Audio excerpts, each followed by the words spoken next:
Going live, and we are now live. Hello, everybody. I got all of 10 viewers at the moment. We are still waiting for a couple other guys to show up because they're probably out doing something for their wives or something. I don't know. But Mr. Nest Up Productions with us at the moment. What's up, guys? And expecting Mr. Everride here pretty quick, as well as Mr. Duh Factor. I'm just sort of watching my my Facebook profiles here and seeing if they've answered back. But while we're waiting for them, how are you doing after your last trip? As far as the bike, or physically and bike, I mean, you guys had some issues on the trail a little bit with. Yeah. So I was a real idiot, and before the trip, I noticed. Okay, so first of all, the whole problem started as I got some of those fancy highway dirt bike handguards, right? Yeah. And love them, but the install on the KTM bars that I have, the stock bars, it was kind of a tight fit.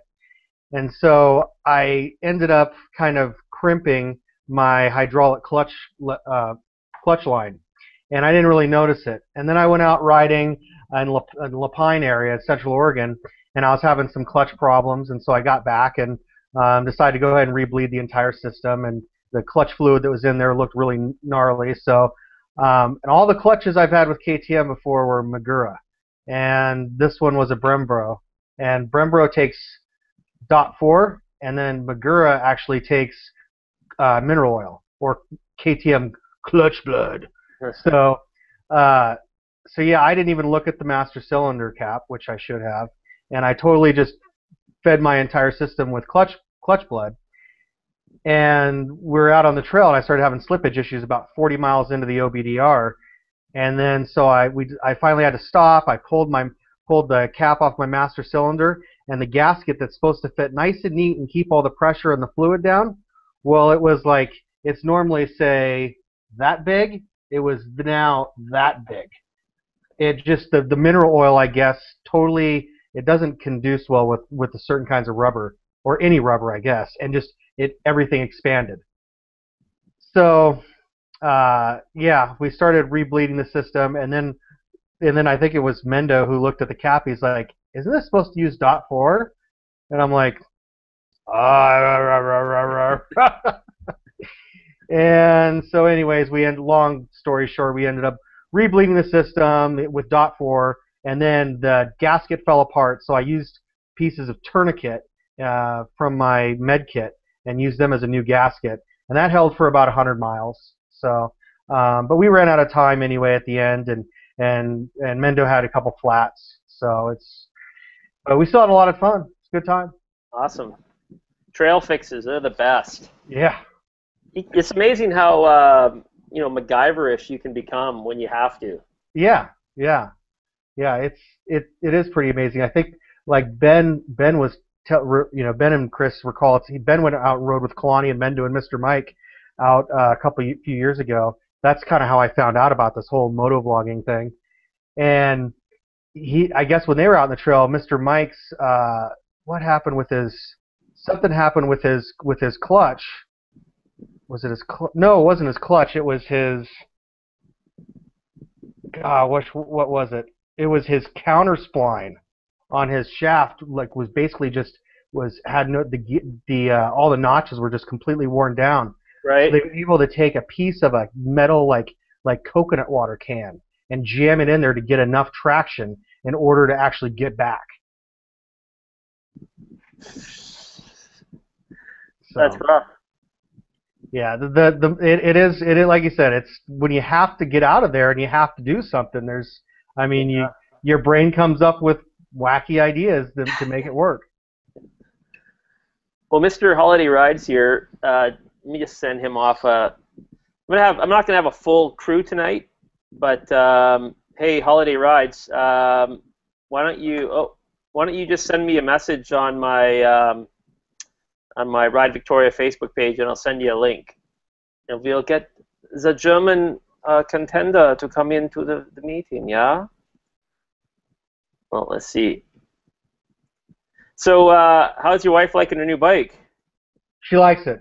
Unfortunately, she hurt her knee at work last week, so Oh, we're kind of on she's off work for the moment. I think it's going to be okay, but so she got 2 days out on it, but she's loving it. It's we got it lowered 2.5 inches for her, which is nice. I rode it too. It's a little low for me. It's weird. It feels like a little pit bike now, but it's a 350, but it's got like the power is just like super controllable. It's better than the race bike she had before, oh and yeah. and the electric start is like a godsend.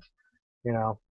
I could never go back to a kick bike. I'm sorry. Maybe I just because I'm too old, but there's something about when you're on. Well, on the roller coaster, how many times do you stall out on a nasty hill, and then you're trying to you want to try to kick it while you're trying not to roll down the hill at the same time. Forget that. I'm all Yeah. electric start. Yeah. And that I moved that Shirai battery that I picked up from Yeah. the local shop there to my 530. Man, that thing is awesome. Like Yeah. I can be in gear, just pull the clutch in, hit the magic button, and it starts right up. Like Really? whereas before it would go go go go go go go and then start up. Now it's like insta start. It's pretty cool. Yeah. I was a little worried there on the trail when we got to the point where you'd sapped it out after paying. I don't know what was the battery worth, $150 or something. Oh yeah, it was like 150, 160. So, but yeah, that was oh. That was a good story. That was a good ride. Oh, there we go. There's Mr. Holiday Rides here. I'll just send him off a link and then he can. There you go. You're in. Boom. So yeah, the first little bit here might be. I'm surprised Mr. Everride's not on here. He must be like wiping kids' faces or something. So how do we get on the comments on the right? I'm like a doofus here. It said enter / question mark, and I just entered a question mark because I didn't see the /, and obviously it just shows me questioning everything. But how do you get all like? Has anybody commented or anything at all yet? Yeah, if you Or go to right now, I've got on the right-hand side or on the left-hand side, you'll see the option for question and answer. okay, If you click on that, it'll bring up the question and answers. there we go. You got it? Got it. And Tyler Bell there, hey Tyler, is looking for, I think he's looking for your opinion actually, on scooters and mopeds. I got opinion. Yeah, go. You go. If it's the right moped, I'd say right on. Because the one I'm thinking about, maybe you've seen that Kickstarter that was up like 3 months ago, where they basically take a downhill mountain bike and they add a new subframe to the front, and they mount, I think it's a 50cc Honda, but you maintain your pedals, but they add a beefed up subframe and suspension, and so then you can be riding along and then fire up your 50cc and that thing will pull wheelies, and it was pretty impressive. That's my kind of moped. If I was going to have a moped, I need something that I can pull wheelies. If it can pull wheelies, that is right off the bat, that's acceptable to me. Yeah, that's pretty cool. Yeah, I have a buddy who has a Ruckus and another buddy who has a Zuma, and those are pretty cool machines. Especially like we go to a lot of if we're going to a camping. Well, now I have a dual sport, so it's not an issue. But a lot of times you go to a staging area, and town was really close, but you had to be on the road to get there. And you didn't want to move, everything that's all hooked up. And so the Zuma or the Ruckus was a cool little toy to go get something in town. And also like some of the events I go to, when I was at Nationals this last weekend for the motocross race, we just had our camp set up, and then we can get on the Zuma and rip around and guide people into our camp, and Yeah. this and that. And then also when I was in Maui, I think it depends on where you are too, because we took a scooter ride up on the North Shore of Maui, and that was a blast. That was so much fun. Like, you're not going fast enough to get in trouble, just fast enough to feel the wind, have a little bit of thrill, and you can really see everything. Yeah. It's kind of like being on a pit bike, but on the road. Yeah, they're pretty sweet. Hey, Mr. Jan, how you doing? How you doing, guys? Good, Mr. You want to call it you Jan or Holiday Rides? What would you like? It's actually pronounced Yan without the J in it, Jan? so just Yan will be fine. Jan. Okay, I'm gonna spell it phonically. I'm Yeah, gonna spell it Chinese. Y-A-N. yeah. That's how you say it. Yeah. Oh, good. So yeah, we're just waiting for a couple more guys to get in here before we're sort of doing the warm up uh, portion of the game here. Um, and somebody just asked, sorry, I just deleted your message, but asked how we felt about scooters and mopeds. Over in Europe, you guys probably have a fairly good, healthy population of scooter people, eh? Well, the thing about scooters is, first of all, I admire their persistence. I mean, scooters, you see them in every weather. You see them in storms, you see them in snow, you see them wherever you go, whatever the weather, you see scooters everywhere. And for that, first of all, thumbs up from me for actually, going out in that weather. Um, and my personal opinion on scooters is I wouldn't want to own one myself, I don't think, unless I was going short distances in the city. For anything else than that, I don't think it's worth getting one. But I reckon, to those people that have one and go out in every weather, kudos to you. Yeah. And I don't know what to say. I wouldn't own one myself, I don't think, because I have my motorbike. But that's basically what I think about them. I would love to go through somewhere like Rome or places in Italy like that where Yeah. the roads are a car and a quarter wide, and then you've got cobblestone on underneath you, and then brick everywhere. That'd be great. That'd be scoot. I mean, you could get around there quite nicely on them. On a bigger city, I'm a little bit more. I need a little bit more crack available to me in those wide Yeah. open spaces. To get out of the Yeah. way. Yeah, exactly. Get out of trouble. Um, let me just gonna sort through questions here. Hey, Angel, how's it going? I think I said that right. I'm a terrible person with names, so if I slaughter your name when you're up there, don't feel bad. I do it to everybody. And the BWS, anybody? Yeah, great scooter. You own one? Awesome. There's actually a group of guys in town here. They ride as a pack. Victoria is it's a tourist city, which Ryan, you know, because you've been here. And when we were riding around, there were a fair amount of tourists, and there's an area that rents those little, I think they're little Honda scooters, and people will rent them as a group. So you'll get 10, 12 people riding these scooters, and they'll ride as a pack, and like three abreast down the, 3 by 3 by 3 by 3, and they'll down the road, and which really freaks me out when I see it. And everyone's wearing like flip flops, and the girls have their skirts tucked under their legs and things like that. But there's another group in town. I don't even know who they are, but I've seen them out here in Langford. One of the guy has a Honda Ruckus that he's dropped, like he's lowered, and he's also put on he's extended the rear swing arm, and it's like I can't say hot rod because it's only a 50cc, but he's modded it out quite nicely. It looks really cool. Every time I see it, I always do the look over my shoulder trying to get a good look. So some guys really, there's definitely an enthusiast circle where guys really take it to the next level. Yeah, But then again, that's that? I was gonna say they're all the rage in Maui. Like there is guys that have meetups, and it's all about modding their scooters, and they try to make them kind of look like crotch rockets, and it's as much as they can, and they're all into just totally all these different mods, and they're all there's no helmet loss, so no helmet, flip flops, no shirt, just shorts, just mobbing around on these two-stroke scooters that go fairly fast. Some of them go like 60 miles an hour.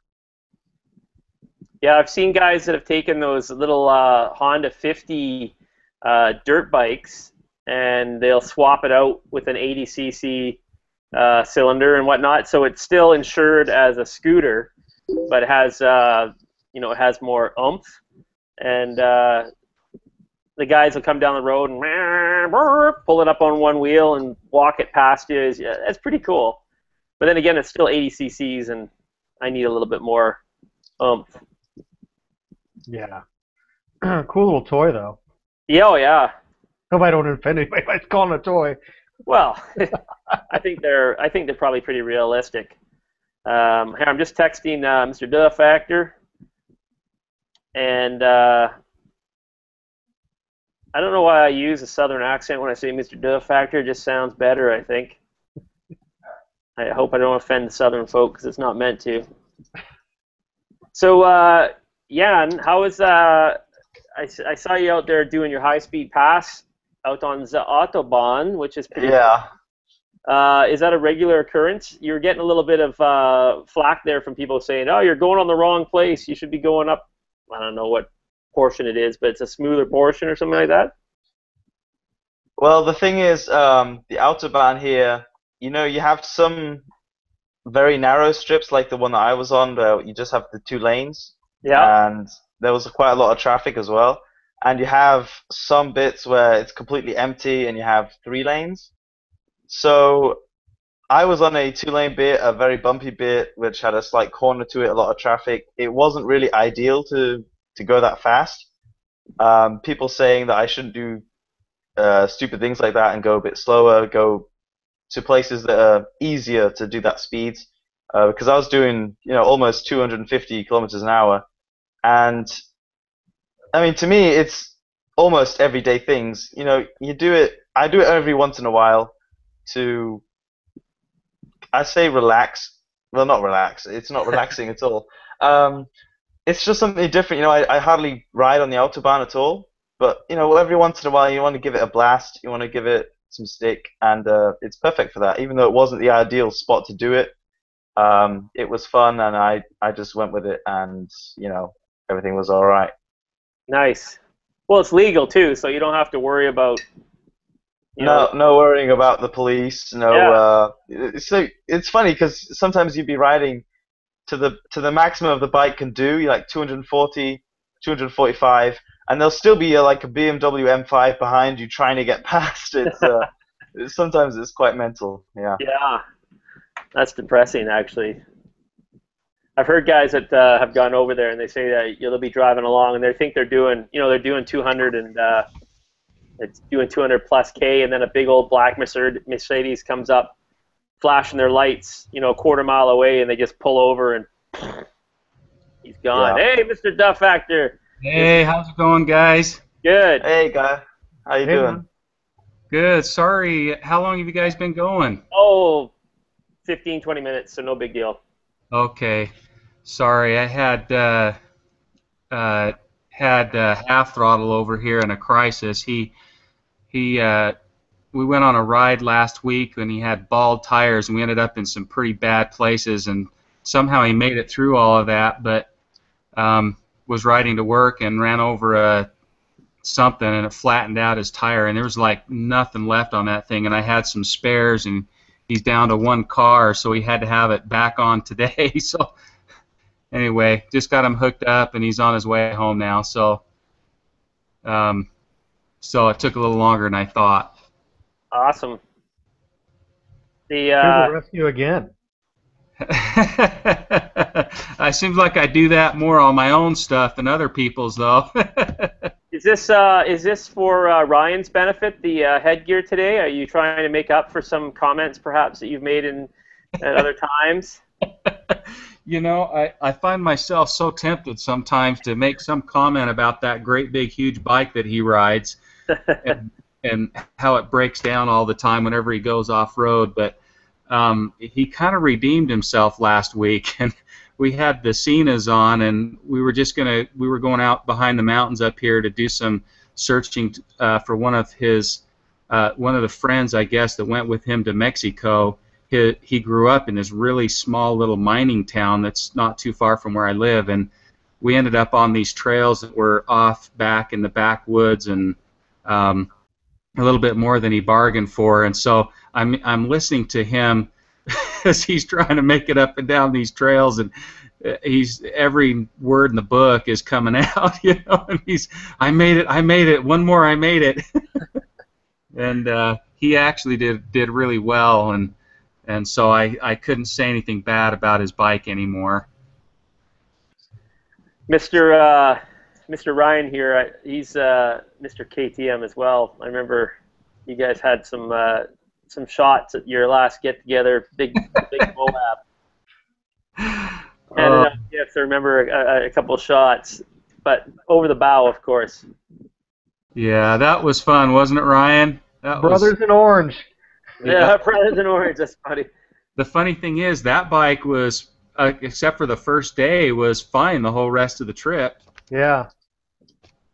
Yeah, I think for that place, I didn't have the whole kit on it, so I didn't, like I put that dual sport kit on before Victoria, and it was kind of a rush last minute thing, so I obviously probably shorted something out. And that was probably the bulk of the issues that I had up there. Plus, that SXF motocross bike, just man, and those gnarly trails up in Victoria, not the right bike. But in Moab, it wasn't bad.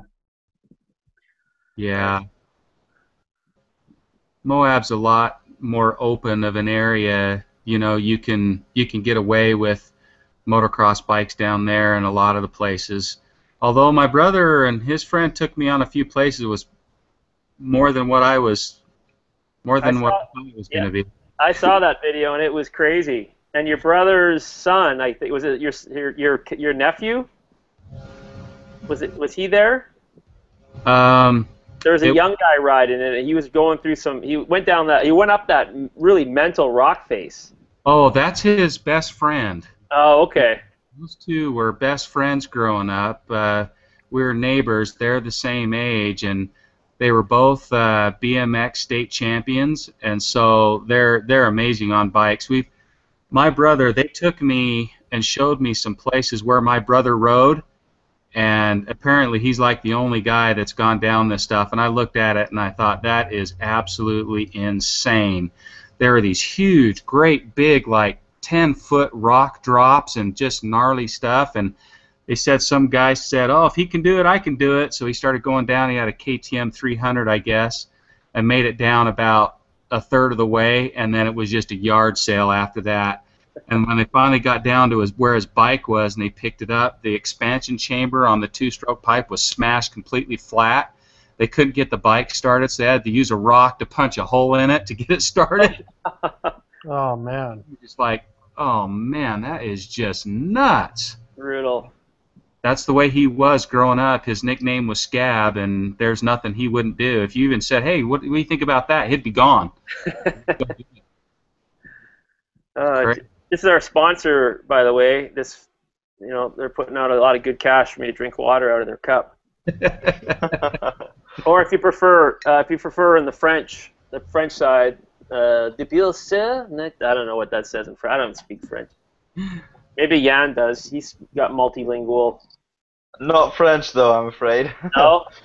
Maybe some scraps, but not much. Oh, okay, cool. Who let this other guy in? There's this picture here.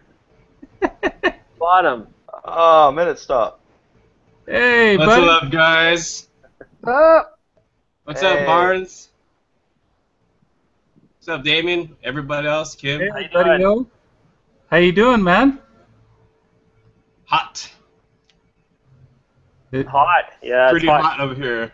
West Coast is hot. I don't know about southern or the interior there. It must be pretty warm.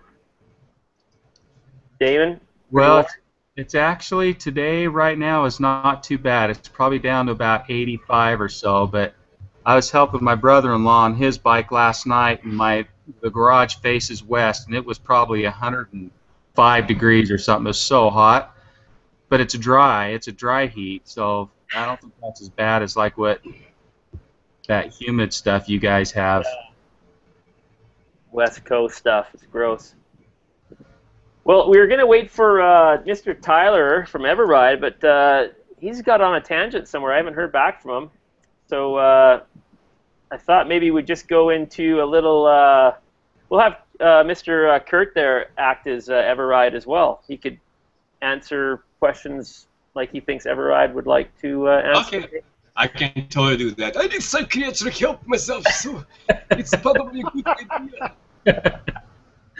Okay, hang on. I gotta go to the red. I gotta go to the red headset here. These iPhones headphones are just lacking. I can sort of hear you guys. Hang on, stand. I'll be right back as well. Wow. That's it. A lot of fuzzies. So Kurt, when you say hot, how hot is it over there? Well, when I woke up inside my bedroom, it was 107. Oh my gosh, dude, I would die. But that's just inside my bedroom. Outside, 79 degrees. So that's how I wake up every day, because I don't want to turn on my air conditioner 24/7, right? But once I open up the windows and stuff, yeah, it's fine. So that's why it's hot. 107 degrees, man. If it's like 71 degrees, I can't sleep. I don't know how you do it. I mean, I guess I'm just used to it. I like the cold, so hot is terrible for me. Oh man. I just had to Google how much 107 degrees is, and wow, it's a lot. But what's that? What's that in Celsius? That's Like about 41 in 36. Celsius. Oh, 41? 41. That's brutal. Yeah. Yeah. Yeah. I have to wash my sheets every day or so. Not because of it's hot. Not because it's hot, though. It's something completely. Hey, so I got a question for you. First of all, I'm not sure if you guys are gear-headed individuals when it comes to your movies as well. I'm gonna assume you kind of are, unless you're more into the chick flick stuff. Yes. Yeah, nodding head. I love chick flicks so hard. I like a good chick flick once in a while. But I was just kidding. Hey, has anyone seen the Mad Max trailer yet? Oh, that looks great. I haven't. You haven't seen that? You have no place on this panel. It's so much cinema. Oh, it's so good. So much cinema. Yeah, I've been waiting for years for this, so I'm very excited. My wife was actually, I had to show her the trailer, and her comment was that Tom is very cute. That was her comment. So she'll go to the movie, but that's why. That sounds about right. Yeah. And who's Tom again? Tom Hardy. Tom Hardy. Oh, is he related to Ed Hardy? I'm wearing an Ed Hardy shirt. Is he related to Ed Hardy? I never wear this shirt out, by the way. Ever. You're in a safe place. There's no judgments here. Okay. I'm just wondering if I should switch off this automatic freaking window thing, and then I'll just click on people's faces, because once we all start talking, it starts jumping around. Unless you're all right with that. I'm okay with that. I don't mind. Okay. Less work for me to do. So, Yeah, keep it easy. If you guys have an option, because you're all going to win the lottery just after I ask this question, your dream bike, the bike that you want, that you know you're not going to afford on your 9-to-5 job, but what is it? Start, Mr. Duff Factor. Any bike? Mm-hmm. You gotta let me think about that for a second. Yeah, because you've had your hands on a lot of different bikes. If I could have any bike, you guys are gonna if I really tell you the truth, you guys are gonna throw me out. Really? Jan hasn't seen the Mad Max trailer, and I let him stay. Yeah. What a guy, what a pal, what a guy, what a pal. Okay, if it were any bike and money was not an object, it'd be a 26-inch front wheel bagger by Harley Bagger by Sinister Industries. That would be my bike. 26. You guys even know what that is? No. 26 wheels are good for off-roading. Super good for off-roading. So one of these times, look up Sinister Industries and 26-inch front wheel. They've got a couple YouTube videos out. There's a white bike. Now everybody's clicking along here. Yeah. Yeah. Oh, okay. Super cruiser mode. Yeah, with a okay, I'm not stopping yet. Can I still go? Oh, absolutely. Okay. So I would want a 145 cubic inch Rob Shop motor, and they put out probably just shy of 200 horsepower out of the V-twin. And I'd build it two up with an air ride system, so my little lady could go on the back with me. And that would probably be my ultimate bike. Man, I thought it'd just be something easy, but that's an intense bike. Well, since you asked, you know. Yeah. I don't hold it against you if you're thinking the Harley thing. No, that's my problem. I love too many bikes. There's not one bike that I could be. You know, if you said you could have that bike, but you have to get rid of everything else, I would say no. I'll buy old bikes and fix them up. Well, and that'll work. Here's the question, though, Mr. Duff Factor. And I don't know if you mind. I mentioned to the guys earlier, because when I say your name, I used to say Mr. Duff Factor. I don't know why. It just sounds better that way to me. No meaning to be disrespectful or anything. So when you're riding your Harley, you're out on your bike, and someone, say, on a dual sport WR rides by and drops the hand and gives you the wave, do you wave back? Absolutely. Wow. Here's one. I'll even top that. I passed the other day a guy who was probably 75 years old on a scooter, and I freaking gave him a high five, and he waved back. That's awesome. It was great. That's awesome. Heck yeah. Yeah, I'll wave to anybody that waves to me, myself, and I'll wave to guys as well. You know, I sometimes forget because I'm focused on a corner, or they get me in the middle of a shift or a downshift, and they throw the wave, and then I'm like, oh, hey, you know. I always feel bad when I miss the wave, but yeah, I get scooter guys wave, and I'll wave back. Or you know what? I wave to everybody. And if they don't wave back, I'll turn and make it a big point, and I'll just keep waving as I go by. That's awesome. You know?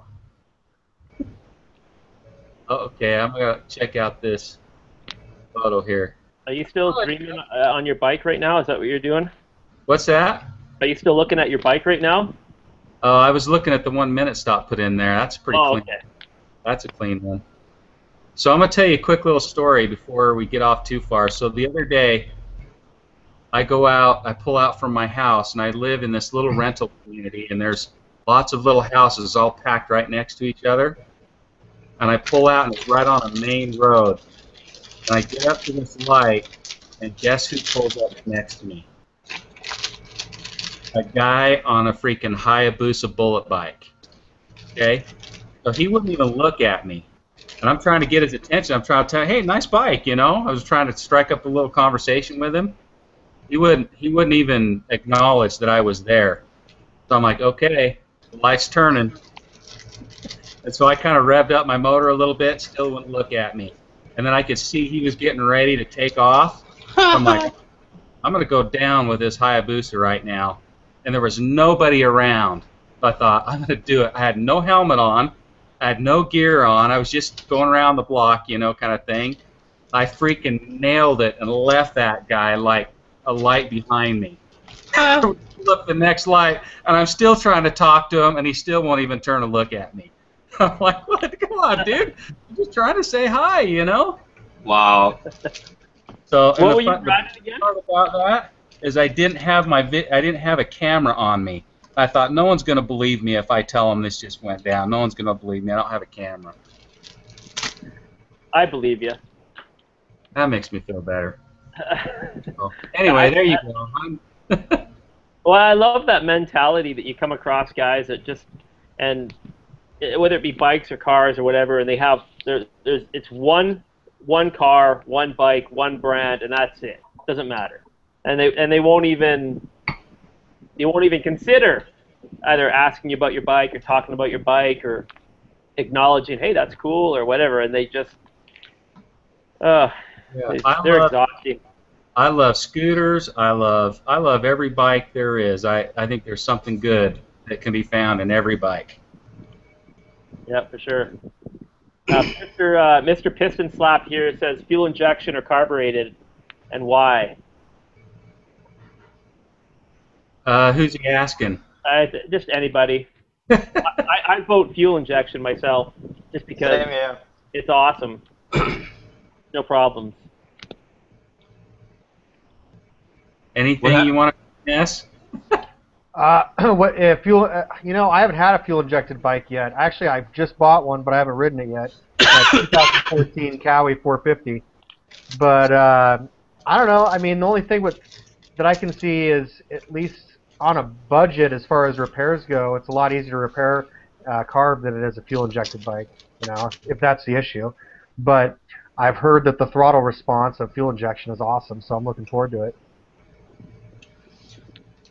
The throttle response on my old 150R was the gnarliest thing I have ever experienced. No fuel injection bike has ever been as gnarly as that 150R with its carb. So I don't believe that fuel injection stuff. Fuel injection is great when you live on the West Coast and the weather is cool and you get out to your bike and just fire it up and you go. My old Honda, I think, had a XL 350R, and that thing was carbureted, and I had to sit there for like 10 minutes and get it nice and warm, and then even out on the road after that, you'd get that little bit of a burble when it was really cold out. But the fuel injection is just start it up, wait for 30 seconds, and then I take off, and it's no problem. So I like the fuel injection. I do love my WR. So, Okay, so let me tell you. Oh, go ahead. I'm going to get thrown out again. I love the adjustability of carburation. Dealing with my KTM 990 and the fuel injection, if you get a bike that's mapped really well from the factory, it can be really good. But that bike is extremely difficult to ride off-road with the way the fuel map is. And so there's some guys that put together some aftermarket software called Tune ECU, and you can actually download it for free, and you can change your mapping and upload it to your computer on your bike without buying a power command or anything. And that's the only way I've been able to get that bike where I could ride it on single track, because it was just too violent, too abrupt off the bottom, and so it was really snatchy and difficult to control.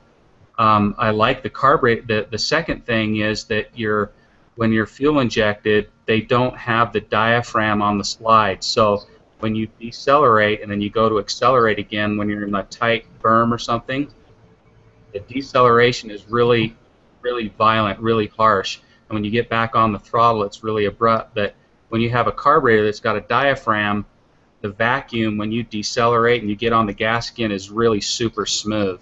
So it's a little, as long as it's jetted right, most of the time, you know, people don't want to take the time to fiddle with their jetting and get it right on. But once it's on, I really, really like carbureted bikes for off-road riding, especially in tight stuff. But, you know, I've never had I've ridden motocross bikes that are fuel injected, and they're really, really good, and, you know, they're awesome. But just another, you know, I try to tell people, don't be afraid to buy a carbureted bike, because if you can just take the time to jet them, it'll reward you with good performance. It's all about the jetting. Mm-hmm. Baby. Baby. So has everyone else had a quick think about what they want for their ultimate bike, if they could have it? Yeah, I'd probably go for. Oh, you go ahead. Jan, you go ahead. I don't want to interrupt. I can wait my turn. If you've already got it ready, then you go first.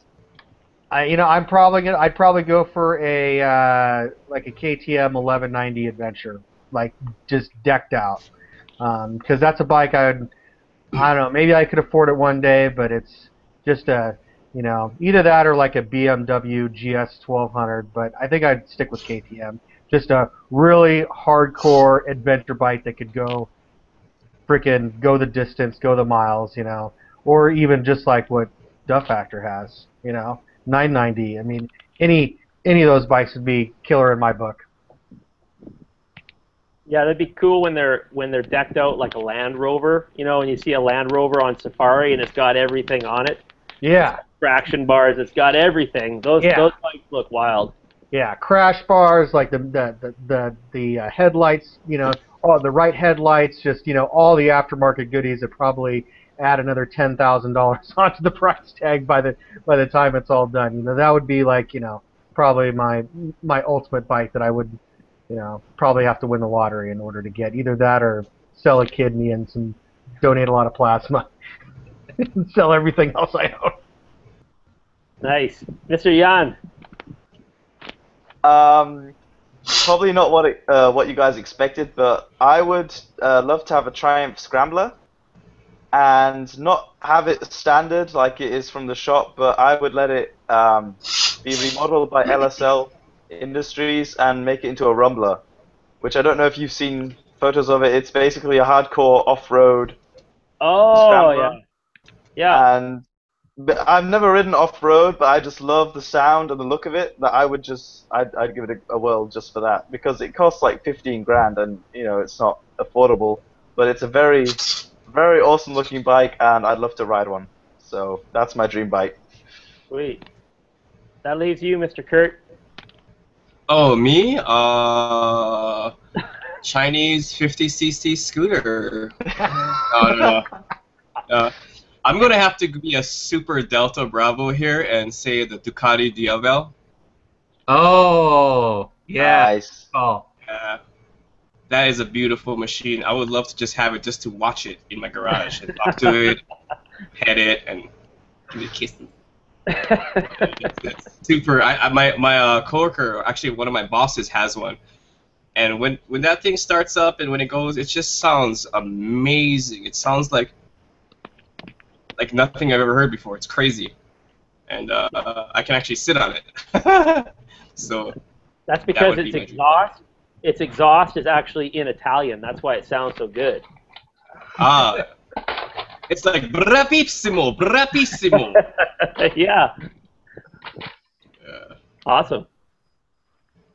I love the sound of Ducatis. They sound so good. They have what I would say soul, you know. I'm a big fan of the 1100 Evo Monster. That's a beautiful bike. Yeah, guarantee. That's a good one.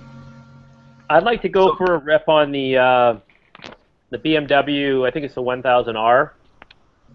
I'd like to go for a bomb on that.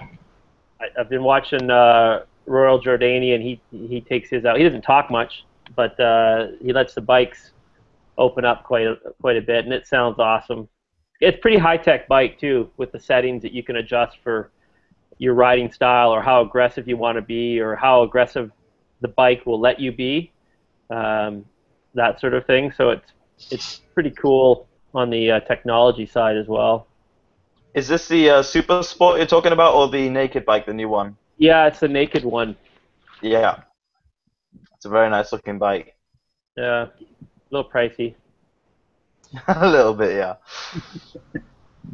So, you guys have any questions that you'd like to throw out to the world? We've got a couple coming up here and there, but thought I'd let you guys have a look, or have a say, or questions to each other about things you've seen, said, or done, or plans of the future. Can I just add something to my last answer, if real quick? Yep. Okay. Sure that Ducati is awesome, but if I had to choose between my WR and that only, I would choose my WR every time. That's all. I would agree with that as well. I'll support that. All right.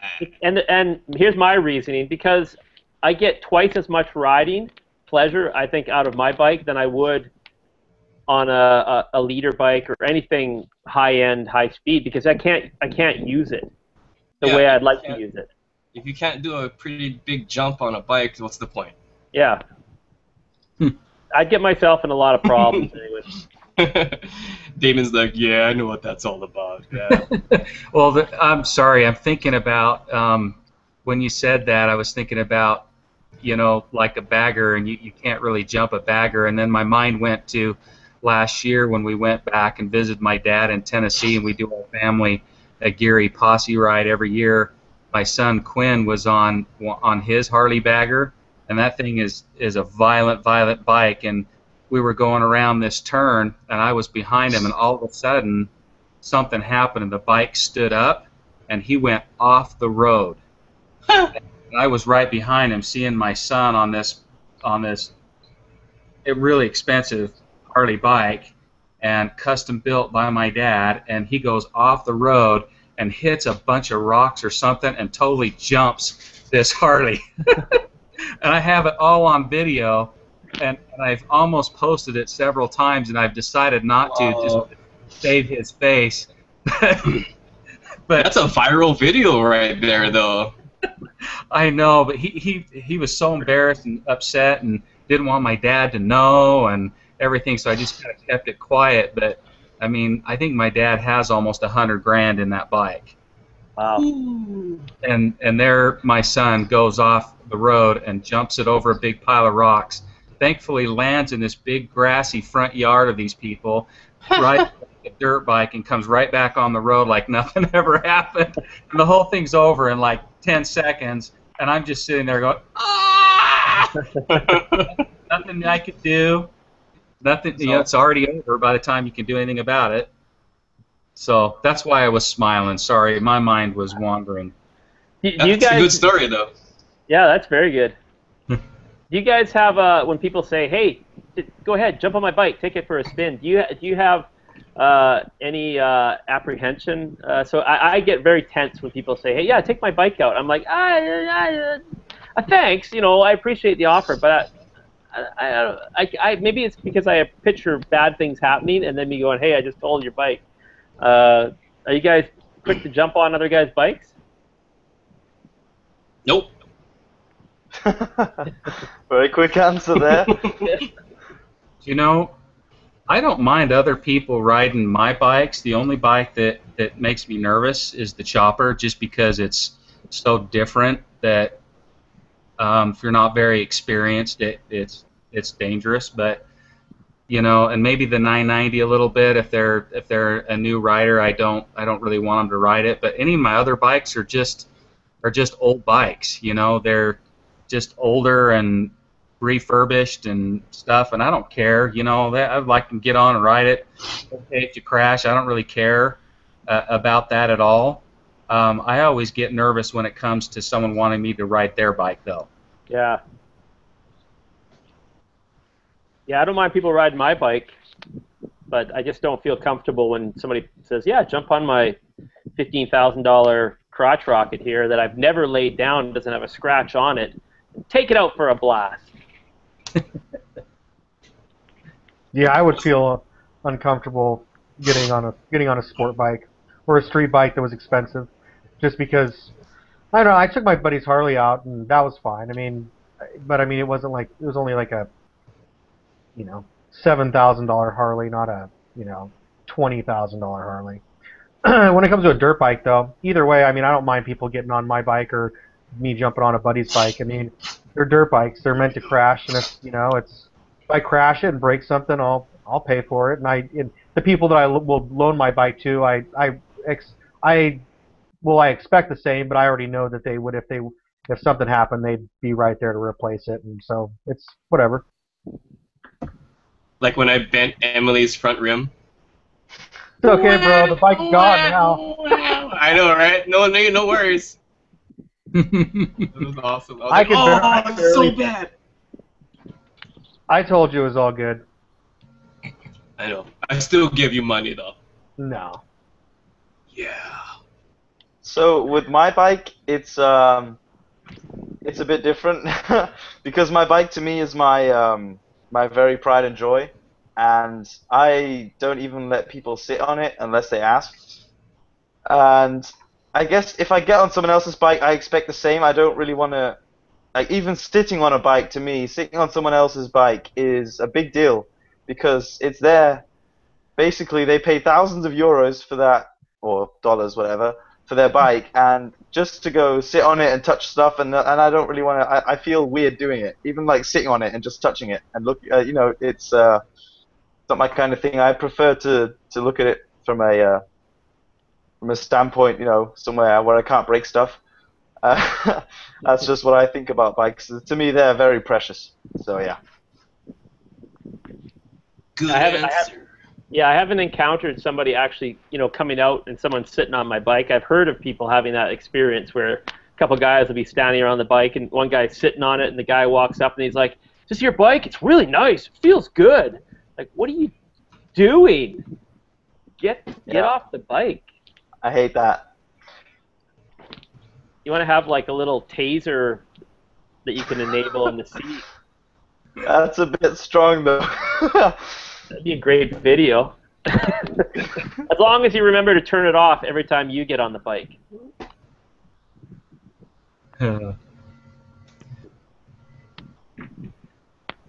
Oh, sorry. I guess I should keep going, eh? Sorry, I thought you guys would carry on. I just want to answer Piston Slaps here. He's talking about fuel injection. Do you ever think about if something went wrong out in the bush, would you be walking with fuel injection? If it's a carburetor, you're going to be walking as well. If anything goes wrong in the bush that you can't fix, you're going to be walking. So whether it be fuel injection and carbureted, I don't think that makes a big difference to me. If something, you can probably tweak a carburetor depending on if it has little issues. But if something goes wrong with it, unless Mr. Duff Factor's there with you, you're going to be walking. Well, we've had our fair share of fixing carburetors, that's for sure.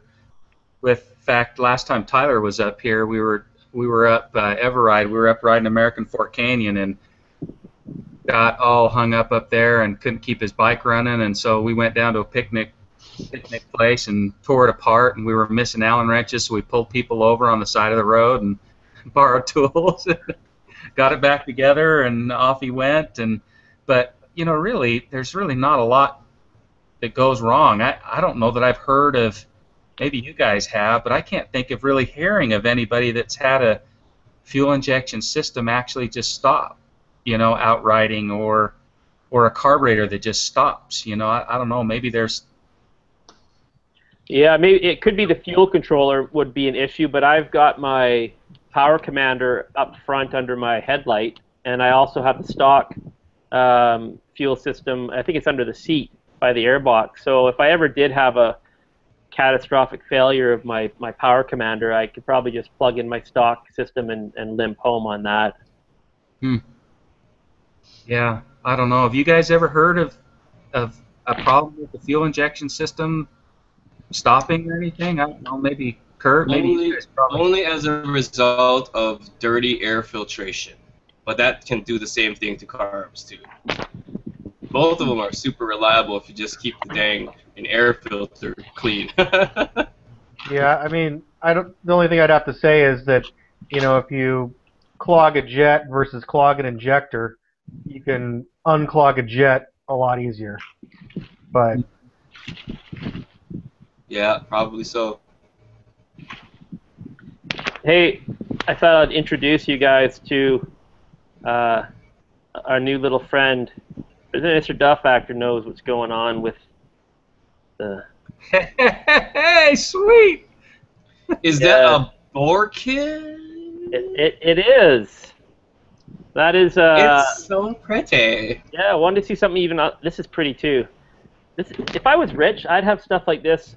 Like your Ducati, I'd have stuff laying around my house like this, because it makes me happy. Just to eat dinner out of. Yeah, or just to have, like, a table made out of stuff like this. Oh, that makes my peanuts so happy. Yeah, so soon. Wait, is that Athena or is that something else? This is Thumper Racing. This is a 280. Oh, it's a 280. Oh, you're going to love it so much. Oh, I can't wait. My head is still over in Vancouver getting... It's probably in line to be worked on. I don't know. They're waiting for some valves to come in, but It's been a month and something, I think, and I'm getting definitely wigged out about not riding. And the weather, of course, has been awesome every day. So, why would you want to ride to work? I know, right? Okay, I got a question. Why did you choose that kit over the Athena with its 10 cc's more displacement? Well, the piston itself, with the Thumper boys, they get asked this a lot. They say, why don't you go with a 290? And the reason being is that with the 280 piston, one of the reasons is the 280 piston is about, I think, 7 grams heavier than the stock piston. And if they went to a 290 piston, it jumps up to, I think, 23, 28, somewhere around there. So you can keep your top end RPM, and you don't have any vibration in the handlebars or anything like that. So less stress on the bottom end too, I believe. And I guess the reason also came down to like a little bit of cost, and of course I submitted my idea to Mr. Duff Factor, and I got the Mr. Duff Factor nod of approval. So I was like, I'm going. All right. Cool. How much was that kit, by the way? It runs about, I think, 600, and I think that includes them pressing the sleeve into the actual cylinder and cleaning everything up and getting it ready to rock. And that gets you your piston, you get to your gaskets, and everything else you need for the swap. So it's a pretty decent, it's pretty decently priced, and they've got a lot of. I was talking to a guy in town here who has worked with them before as well, and he said they're a great outfit. They work well, and so I'm looking forward to it. See how it goes. I might do that to my future second WRR. Yeah? If that's what happens, Ryan. I need to call him. I'm going to try to set it up, though, for Thursday. Okay, cool. Oh, you guys, what is this? What is this plan that I'm hearing about? Super secret stuff. Oh. No. I'm buying an away bike, and Ryan's been helping me look for a good away bike. I either want another WR or a CRF 450X. That's my like primary two bikes that I'm looking for. A plated CRF 450X. Because you're coming down to our trip, right, Kim? This November. In November. No? I can't. I'll be moving into my house. I'll probably have moved into my house by then, and I will still be taking care of a long list of stuff to get it ready to go. Things and stuff and junk. Maybe we should just go kidnap him, Kurt. Yeah, that's a good idea. Yeah, I will. Let's not even tell him about that either. Yeah. And I will be completely silent at the border. I'll just sit in the back seat quietly. I don't know what's happening. I'm just here for the ride. Darn these chains. No, that'd be awesome to have your own bike on the mainland. Yeah, I plan on doing a lot of traveling with these group of misfits, so I feel right at home. Like, I'm also tempted to even get to buy the Hawks' 450F off of him in Utah, because they don't have like two bikes. Man, just in the baddest ass place. Okay, so I'm gonna go ahead. Fly into Salt Lake, and you'll have to stay at my house, and then we'll take you all up through the American Fork Canyon and all kinds of great stuff. I snore so loud. Just letting you know. That's okay. We'll put you in the shop or something. Okay. Sounds good, man. Sounds good. Oh, that'd be awesome. Yeah, I would love to have you guys come someday to, I talked to Tyler a little bit about trying to figure out a way. The tough part is the seasons are so wide here. Like, for example, as you know, Moab was great, in the early part of the spring, but it's too hot in the middle part of the year. But in the middle part of the year, there's some beautiful mountainous riding all through, the central part of the state here. And so we're thinking, gosh, there's too bad there's not a time where we could have everybody come and we could do a couple, 3 days in Moab and maybe a couple, 3 days up in the Salt Lake Valley area and maybe a couple, 3 days in St. George. There's just so much varied terrain out here. It's not the deep, woodsy, tight stuff like Kim, you have up in your area or what you have in Hawaii, but just a lot of variation. It'd be awesome if we could figure out a way to do it someday. I'd like to do a meetup one of these days, like you and I were talking about, Damon, when doing something in Idaho, like just outside of Boise. Looks like an amazing place for trails, and it's and Kim, it's not that far from us at all. It's like, I mean, it'd be maybe 10 hours for you, maybe 9. It looked like 7 hours for me. So I mean, a lot more doable than Yeah, for sure. That'd be awesome. The open riding would be great. When you can really be on the throttle quite a bit at low, medium speeds, but you're constantly, churning up the dirt. I like that sort of stuff. And you're not trying to dodge, like we're going down to Nikki's nest, and I don't know how many times I hit my handguard twice and went over the handlebars going down that hill. So yeah, that was definitely a butt clencher.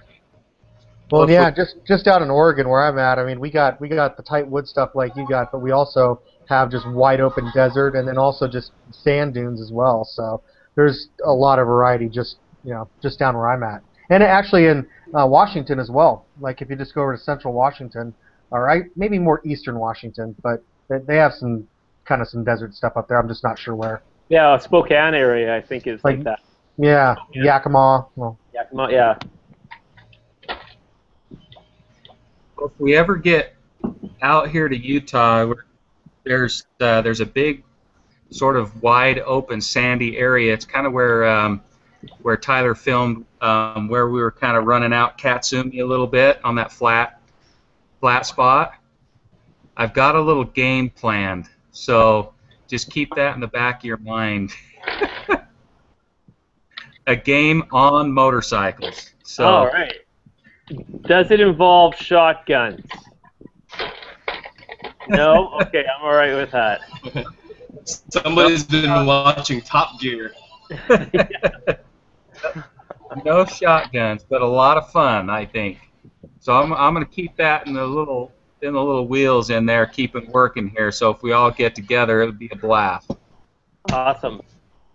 All right.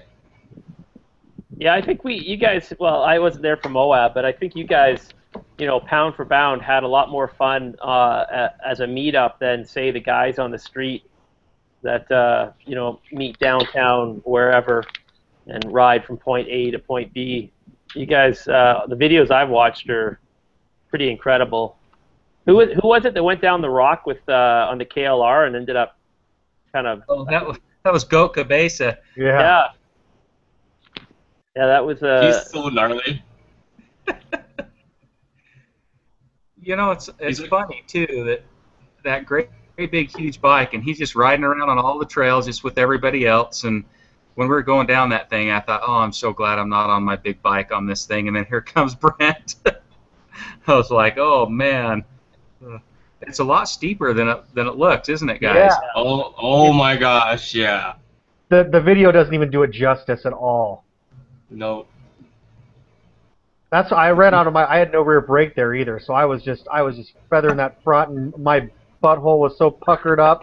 I was just like, and there's like it looks like somebody, and it wasn't me because everybody thought it was me because thought it was my brake fluid I was leaking, but there was like leaky patches of oil on this super steep, narrow, Death Hill. Death Hill. It make my peanut disappear. I'm really surprised that he stopped. I mean, I saw that, the bike went down and everything, but it was so steep, I thought he would just slide all the way to the bottom. Yeah.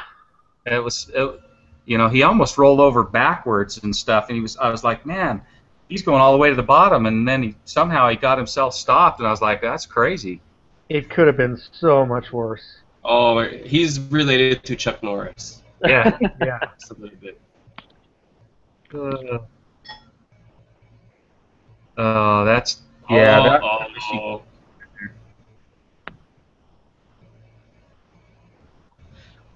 Jan's playing with buttons. I just clicked something. I don't know what I did. I'm gonna get another adult apple juice. I'll be right back. All right. We'll How do I wait get here rid in of what I silence. just did? Oh, just press X on it. Or press the button again on the side, on the left side. Just click on it, and it'll be good.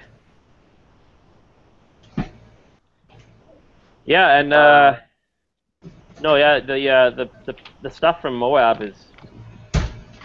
It made me feel bad that I couldn't make it down. And hopefully, if you guys do it again, I can make it. The sucky thing for me is I don't get holiday time. It just gets put on my paycheck, and that just becomes.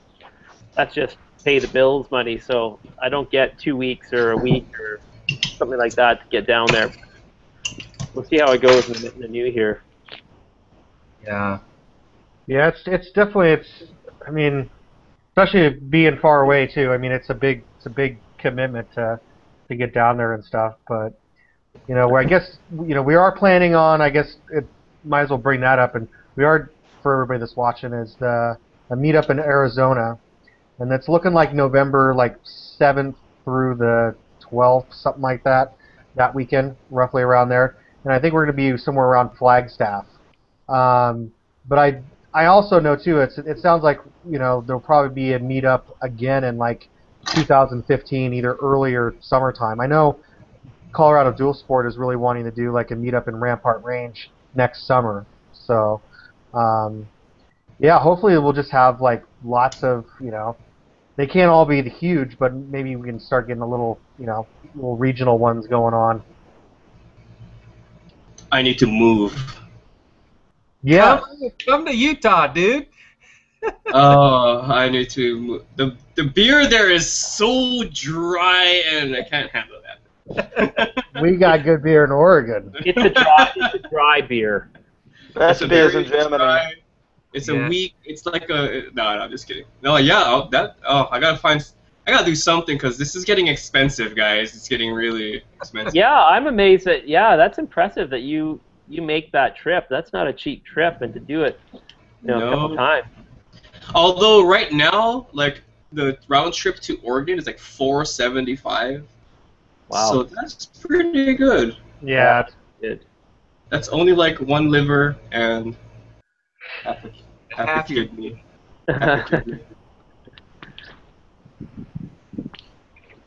Oh, Well, it might be a good idea to do something in Idaho where it's closer for several people, because I've heard it's amazing riding. I haven't actually ridden there, but it's really not that much farther for us to go to Idaho than it is to go down to Moab. A little bit further. Yeah. I think it's probably the same distance to go to Idaho. Actually, probably closer to go to Idaho than Arizona for you. Yeah. I would think. I mean, I think you're only 6 hours away maybe from Boise. I think about 6, yeah. Yeah, and I'm about 7 where I'm at. It's kind of almost smack dab between us. Mm-hmm.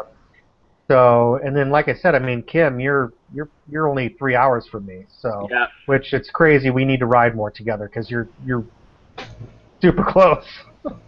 Well, I need somebody to definitely get out, and this island is fairly big, and I've only I've been on this much of it, and the island's this big.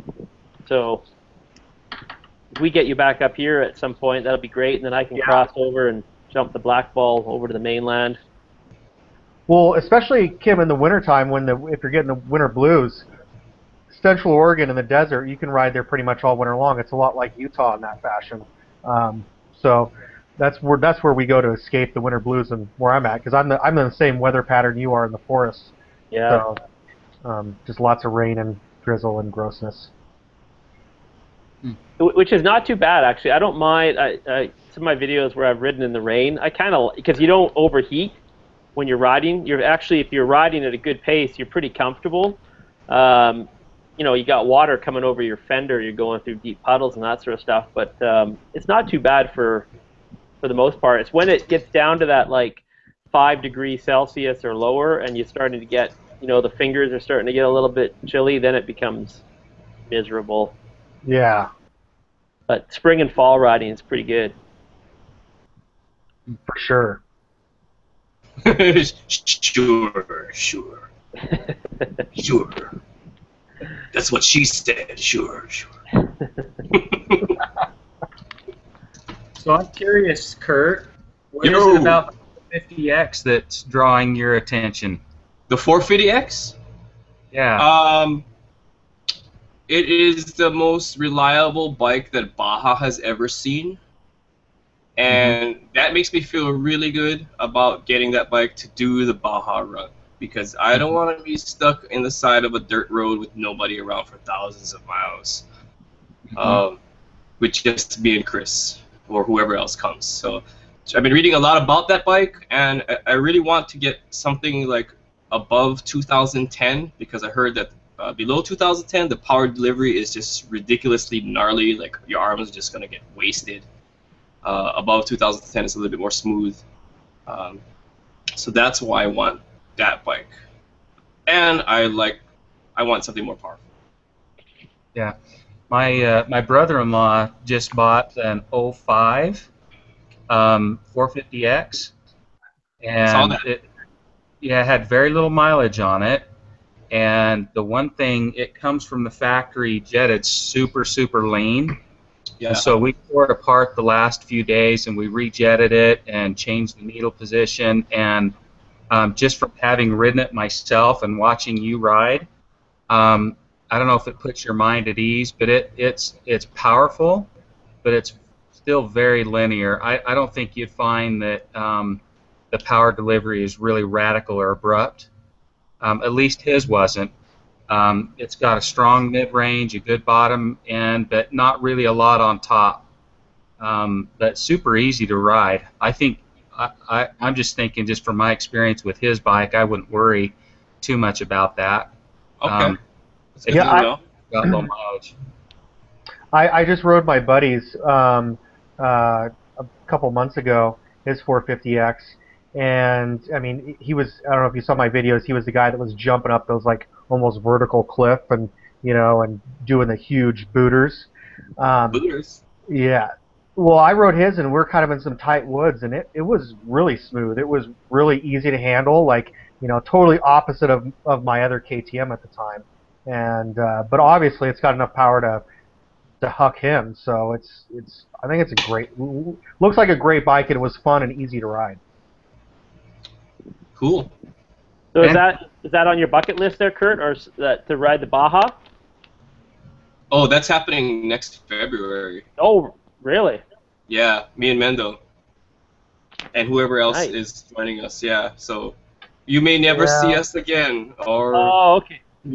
Sorry, I was thinking Baja like as in the race, as in no. I'm like, wow, he's impressive. We're doing it much more dangerously. Just solo together. Just to me and him, and whoever else wants to come. Maybe Tyler might come. Who knows? But yeah, I was Barnes. Yeah, I really want to. Like, actually, Ben and I and a few people up here were looking into it.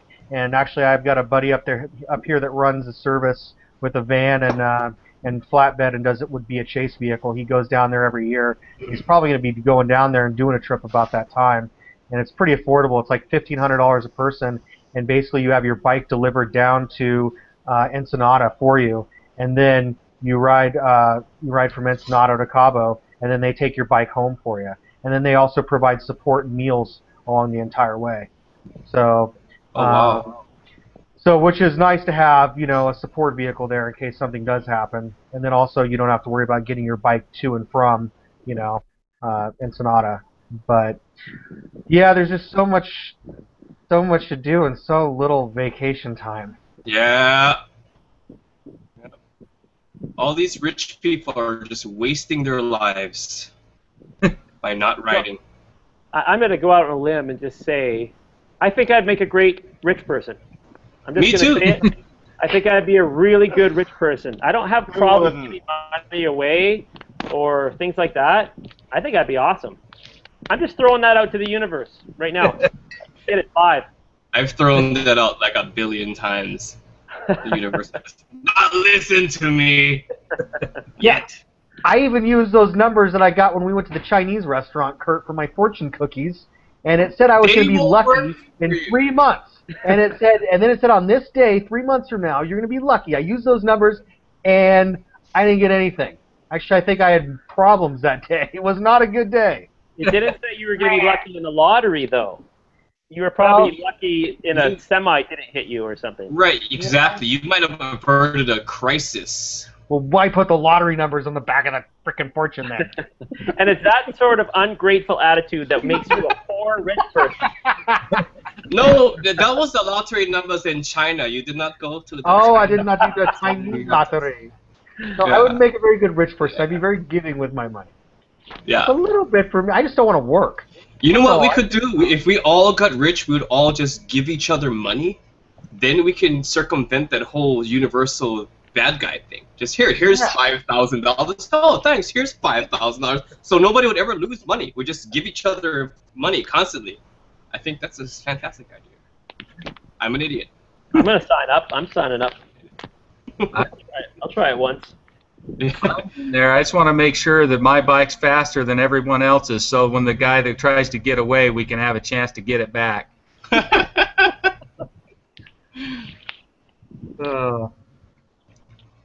So I'm intrigued. You mentioned a comment, Kim. I'm intrigued to hear what your favorite car is. My favorite car. Well, I have different classifications. I have like favorite muscle cars, exotic cars, you know, that sort of thing. So if I had one car I could pick, because I'm not filthy rich, I would probably go with a '67 GT500 Shelby. That's my old classic. I've seen a couple on the road. Actually, I would even go with a '67 Fastback. I really like them as well. But either one of those, I would be very pleased with. I wouldn't mind a new car, but the old ones just have that, that feeling to them. What if you were filthy rich? 67 Fastback, 67 GT500. Of each. What's that? Yeah, one of each. If I had an exotic car that I was gonna buy, it would have to be something like the Ford GT500 that was still hecka fast, but it's basically just a 5-liter Ford done up to like 500 horse. So I don't want a Lamborghini or a Ferrari where it's gonna cost me $40,000 to get my brakes done, that sort of thing. I want something that I can actually drive in the rain and enjoy. The end. Deep. Yeah. Any preferences for you guys?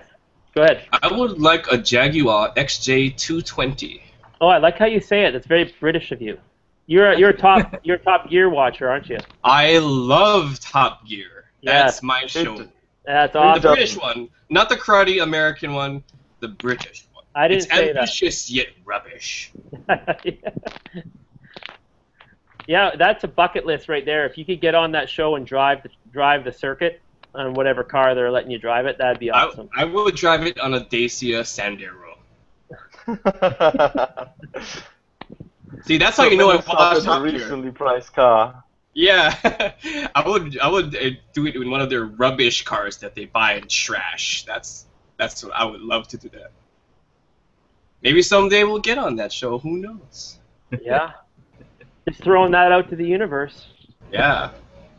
We actually probably stand a better chance at that than we do with the big bucks. So I'm open. We just start a petition online. I mean, Jeremy. Yeah, well, look at Jeremy. How old that guy is. He can't last another 10 years. So I'm just saying. He's British too, right? The British don't eat well. And he was a big smoker. He might still be a big smoker. Yep. Smoker, a little bit. I'd like to say that's a stereotype, but it's actually true. Yeah. No. We don't eat well. Hawaiians don't eat well either. Our food is terrible.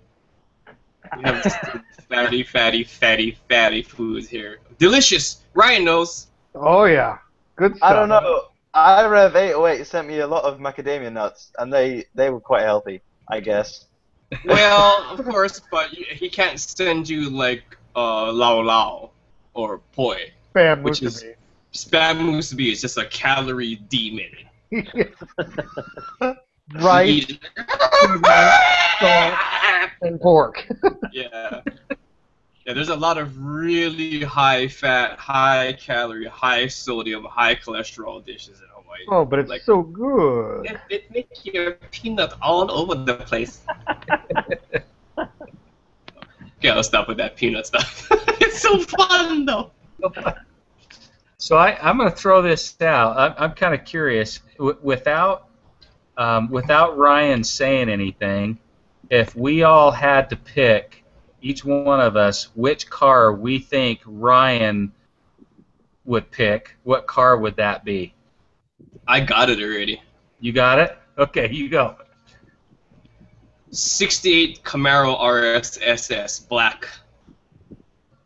No? I That's I close could to mine. see him in that. No? I'm Maybe thinking he's more of a European guy? I'm thinking a '69 Barracuda with a 426 Hemi. That's also a good choice. If you say Prius, Ryan, we're done. It's over. You're out. I Yeah. don't know much about muscle cars and stuff like that, but I'd say a GTO. Oh. Ooh. The judge. Wait. Which GTO?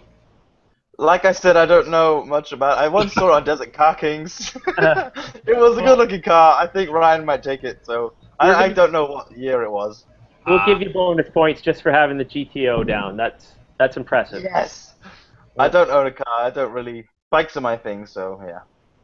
Oh, geez. Ryan, I'm going to think, yeah, muscle car guy. I don't think you're a Mopar guy. I think you're probably a Chevy guy. And I'm going to say 63 Vet split window. Okay, now before you say anything, Ryan, of those cars, which one would you pick?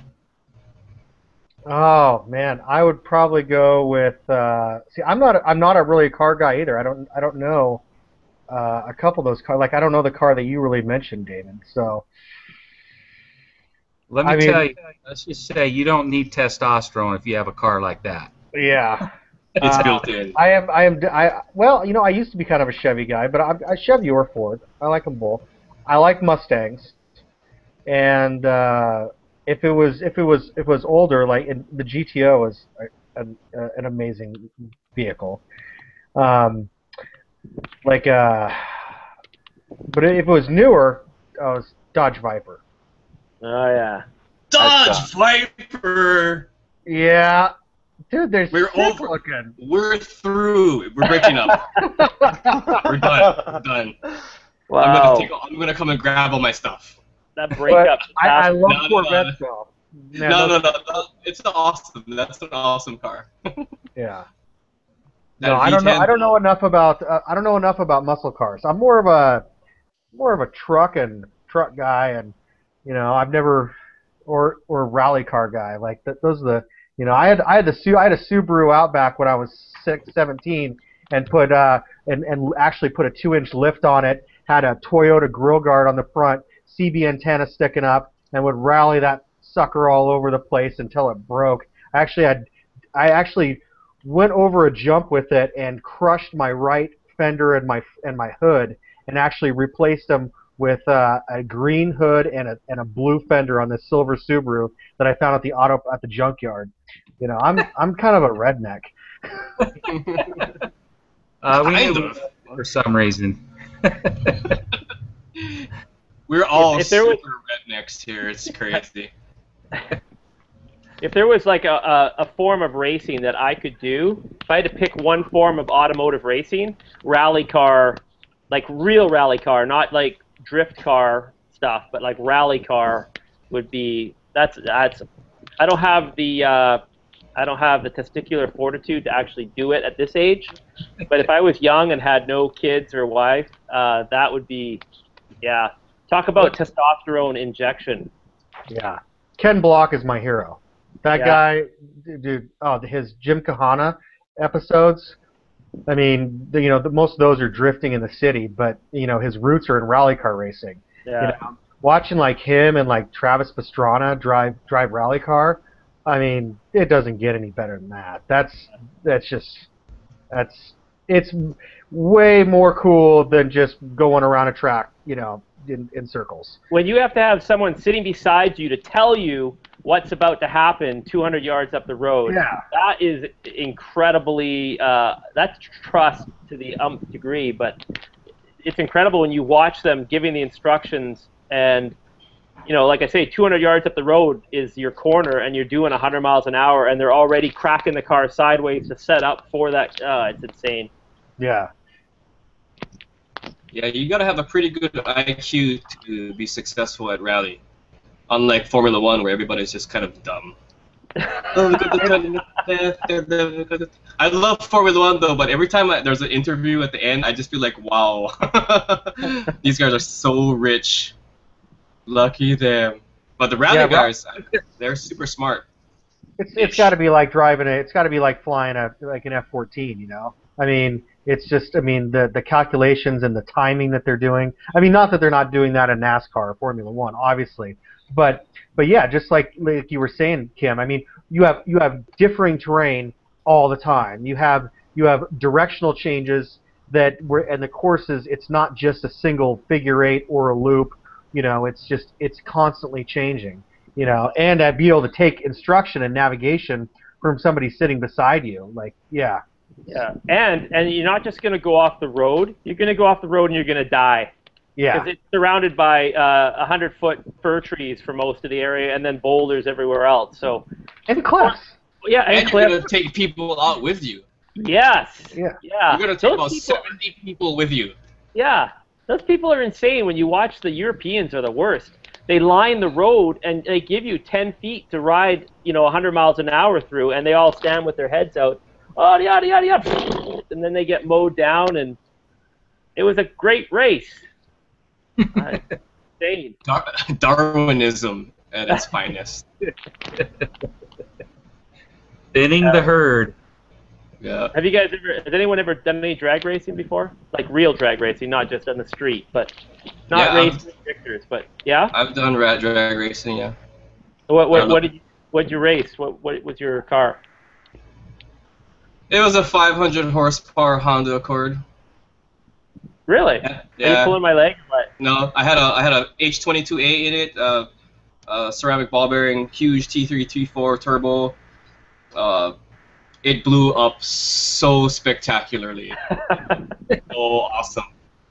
The wheel spin down the 1320 was just brilliant. I had no traction whatsoever. It was terrible. I blew up that engine. Was that your first run? Please tell me it wasn't. No, it wasn't. It was. I got at least 2 before that. Oh. But after that, I was like, okay, front wheel drive is so stupid for drag racing. Yeah. I'm never gonna do it again. Unless you do it in reverse. Drive in reverse. Yeah, you blow up the transmission. I had some guys doing 10s in their Civics, so I figured, I got a Honda Accord, I can at least do 12s. Nope. Nope. I got 13.9 was my best time. And you're smoking all the way. Just lighting it on fire all the way, and it was fun though. But I wish I never did that because I was like $6,000 down the drain. So. Yeah. I actually drag raced in high school. As a long time ago. I had a 1966 Chevelle Super Sport. Oh yeah. Remember those cars? Yep. And I actually built the motor in high school. I moved out of where I lived in Riverton, and I went to my cousin's high school in Elko, Nevada. And believe me, there is nothing good that happens in Elko, Nevada. But they had an awesome shop teacher there, and he helped me build this motor from the bottom up, and that was my first time actually building a racing motor. And I had dual Holley 600 carbs sticking out of the hood through a big tunnel ram, Muncie 4-speed transmission, 12-bolt posi rear end, all custom ground-up build, and I was in high school and drove the car to class every day, and then on the weekends we had what's called the midnight drags out here, and you'd go at midnight, you'd pay $5, and you'd line up with whoever you wanted to line up with and head down the track. So my mom wanted to ride in the car, and I was so proud of the car that I told her, okay, I'll take you for a ride. And it was one Sunday, and I took her out of the neighborhood, and then I went through like 3 gears, just almost standing the thing up. And my mom was slapping me around. No son of mine's going to be driving a car like this. And she kept on me until I finally sold it. But I have one picture left of that car. And the guy that actually bought it for me, he was killed in that car. So it's no more. Oh man. And what were you running in the quarter with that?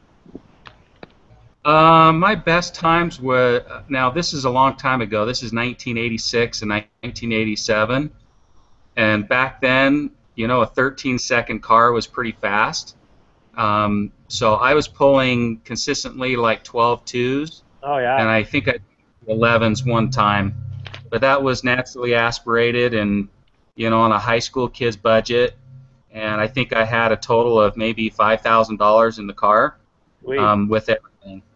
So, but the thing that was cool about it was just a big block Chevy, and you know it was crude and cubic inches. Really, what was your gearing in that?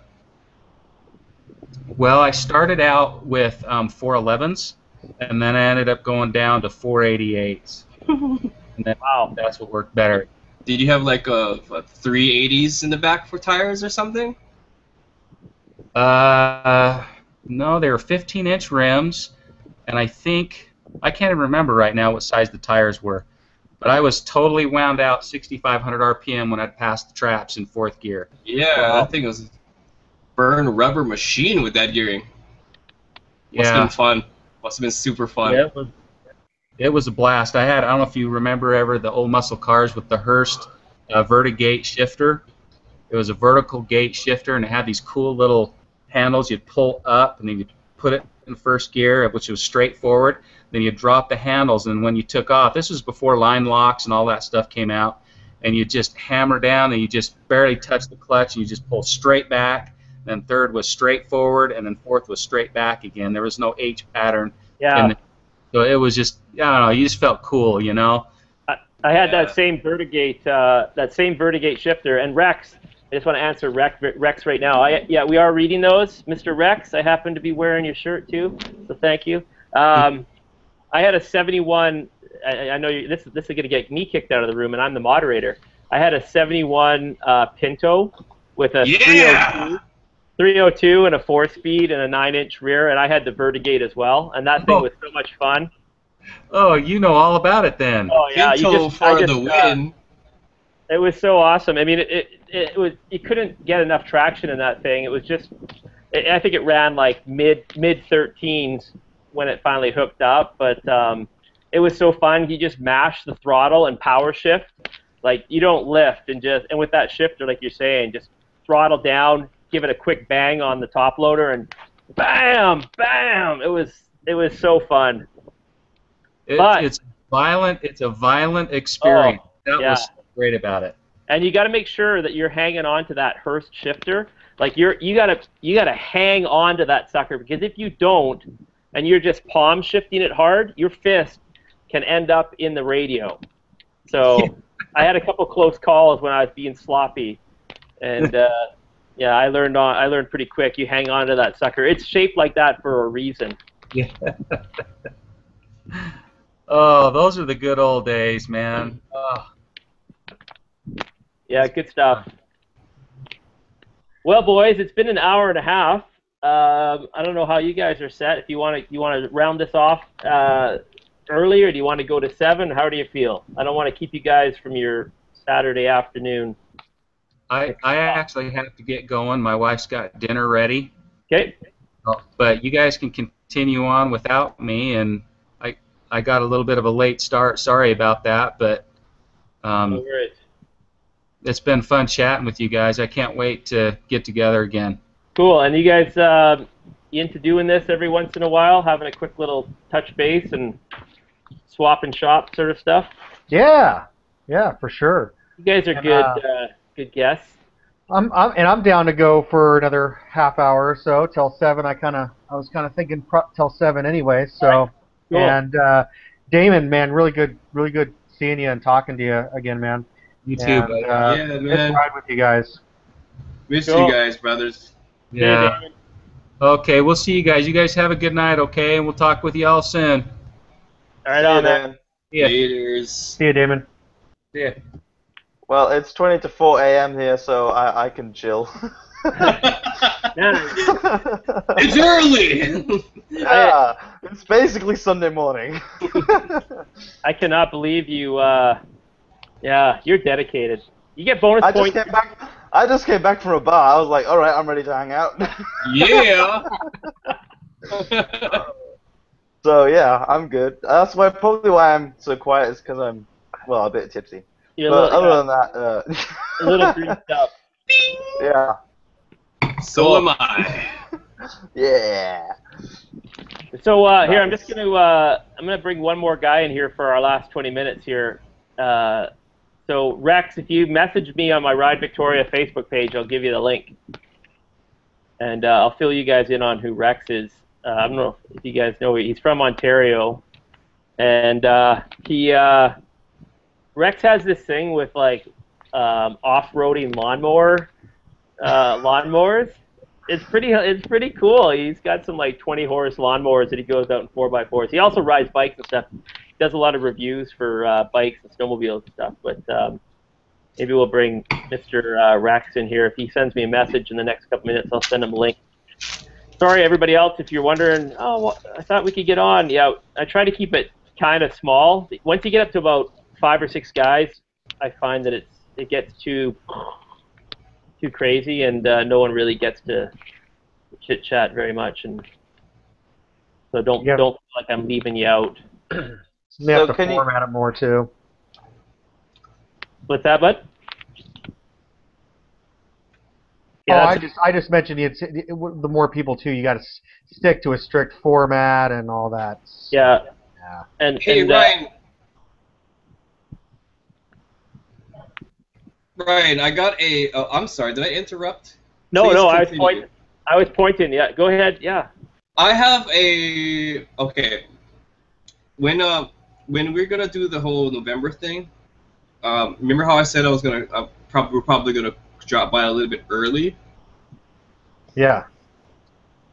Do you think it'd be cool or possible to ride up to Kim with me and the boys? Go ride, or when you can meet in Washington or something and do a little ride first and then do the whole thing, or is that out of the question? No, if you wanted to come early, man, and go up there, you could.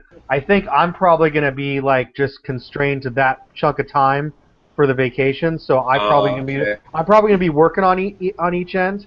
You know, we'll see. I could probably have like a day that I could go show you around my neck of the woods and like maybe go to Central Oregon or something, but probably can't stack too much before or after the trip. I got to kind of see how things kind of shake out, but we'll kind of have to play it by ear on that one.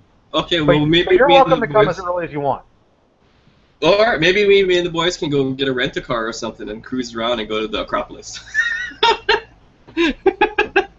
I love that place.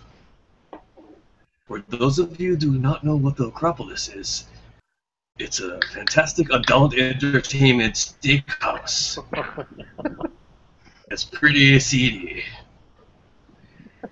They have really good food there, though. It's surprising. Surprisingly amazing food. What did I have when we were there? Like 2 steaks? I had like so much food. I ate more than everybody. You just kind of wonder if you're going to get food poisoning, though. I'm just and shanked in the liver in the bathroom. Because Sounds like a great place to take the family. it was such a family-friendly event, especially the bathrooms. The artwork in the bathrooms were crazy. Too funny. So, sorry, I missed that last part. I was typing into Rex here to give him the link. Are you guys? You're coming up for November? Did you say, Kurt? Yeah. Me and Levi, Budohead 808, and possibly maybe Kalani are coming up to meet Barnes up there. Cool. And you're coming in November? Yeah. Wow. You like cold weather. I love cold weather. How's Kalani and Mr. Budapest there, guy? How is he gonna do? I think they'll be just fine. We adapt very well to adversity, I would say, and Awesome. yeah. Well, I am publishing. Yeah. Oh. So is this a Hey, yes, Mr. Rex, how you doing? Hey, There we Rex. go. Mr. What's up, guys? Rex. Yeah, we can hear you. Never done one of these before. Well, I'm glad that we were your first. Pop my cherry. Was it good for you as it was for us? Better. It reminds me of a song called Roxanne, but we'll just say Rex. You don't have to turn the red light on. You don't have to turn the. I'm not gonna say it. So, Rex, just so you know who everybody is here, Jan here, who is Holiday Ride, Hello.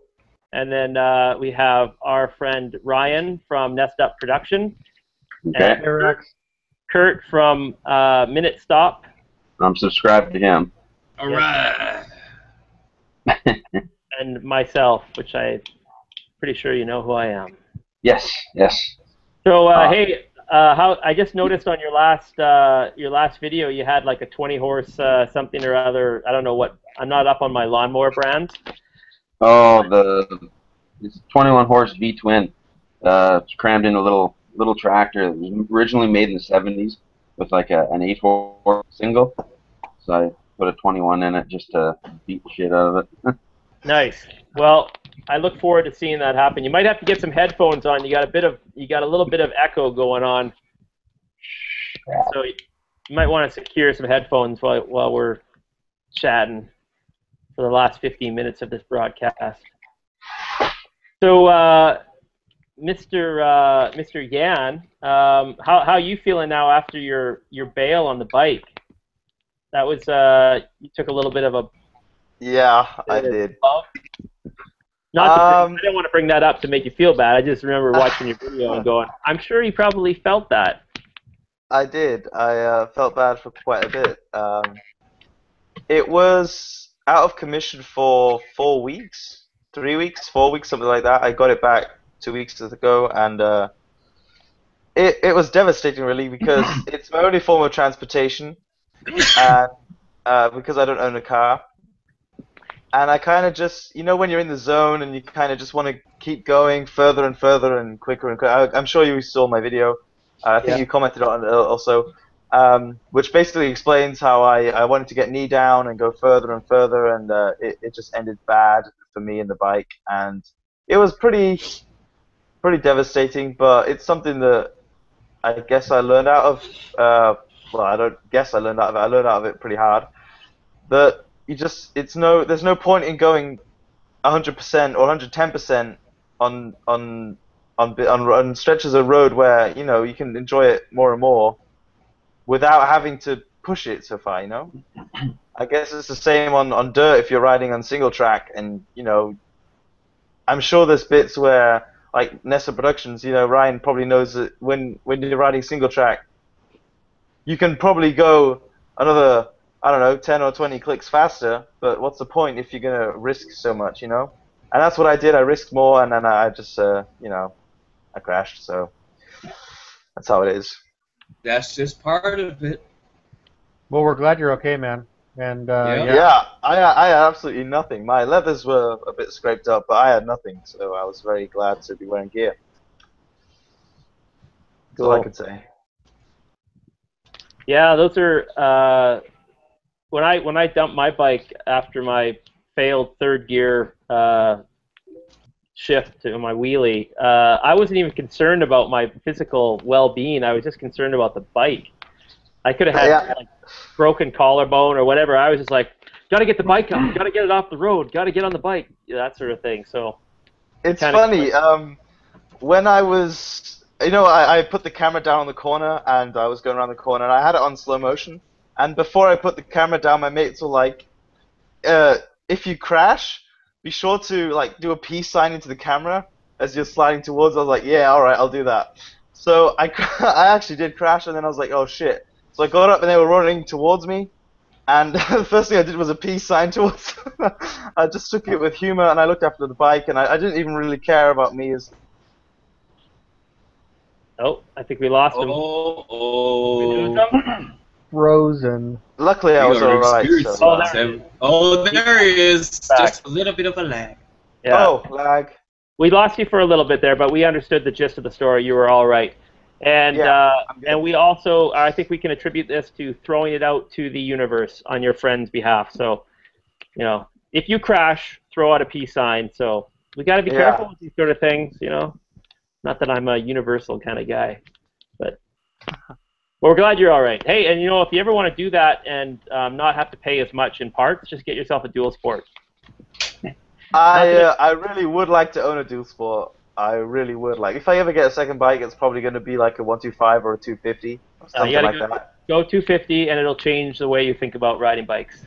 It probably will. I'm sure it will. The whole world is open to you. Everywhere you go, you're like, hey, I wonder where that path goes. And normally you'll go by it and you go, hey, I wonder where that path goes. I guess I'll never know when you ride on.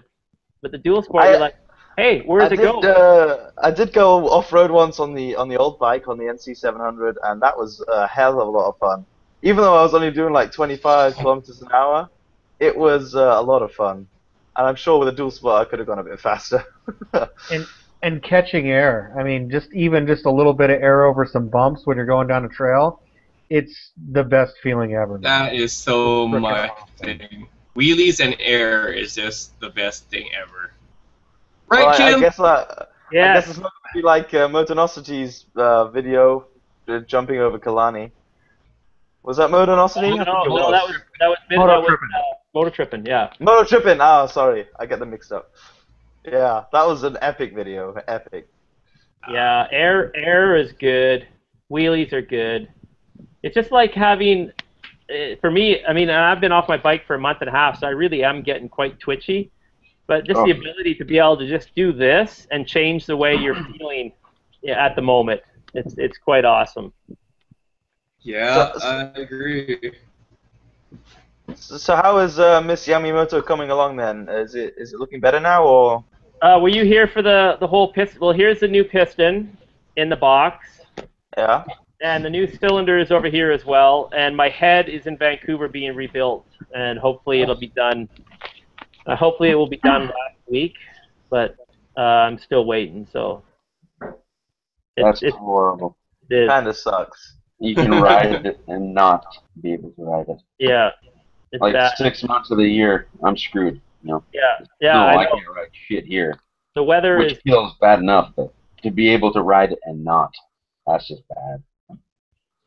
Yeah, I've got a '93 Toyota truck, and I've got to ride that to work, and it's got like 450,000 K on it, so it's not a spring chicken. So I'm constantly, filling up the leaky radiator and checking the oil because it gets a bit low. It's the drive to work is mainly uphill and then downhill, and about a half hour of traffic. So there's no enjoyment, nothing but kind of tooth grinding resentment all the way. Is this the Toyota truck or what? Yep. Oh, okay. Well, it's not too bad then. No, it's four-wheel drive. Yeah, 4-wheel drive. Perfect. But it's definitely not a baby anymore. So, anybody got any last words as we wind up in the last 10 minutes here? We want to follow up with anything, or somebody just wants to get something off their chest? I'd like to take the chance right now because I'm talking to you personally. you are the reason I started this all, my channel and stuff, and I'd like to thank you for, I started with the random act of coolness, and I'd like to thank you for basically engaging me in this, and of course all the other channels, the entertainment, and yeah, thank you. Well, I feel like we should have a hug. Come here. That's my hug. Oh. And I don't want to be blamed for you wiping out, though. I had nothing to do with that. No, that's all on me. That was your buddies. That's all on me. Twice. Well, that's good. Awesome.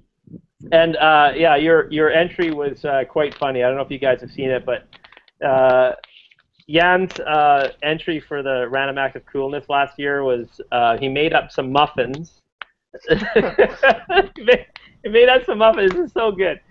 Made up some muffins, and you were in Germany, weren't you? I still live in Germany right now. Yeah. Yeah, and he had him in his tank bag, and he'd drive up, and in German, in Deutsch, he would say, and I don't know German, I don't know muffin, but he would say, pardon me, would you like a muffin? And the people would right up to him. No one wanted a muffin. One person took a muffin, and they all gave him that look like, are you mentally balanced?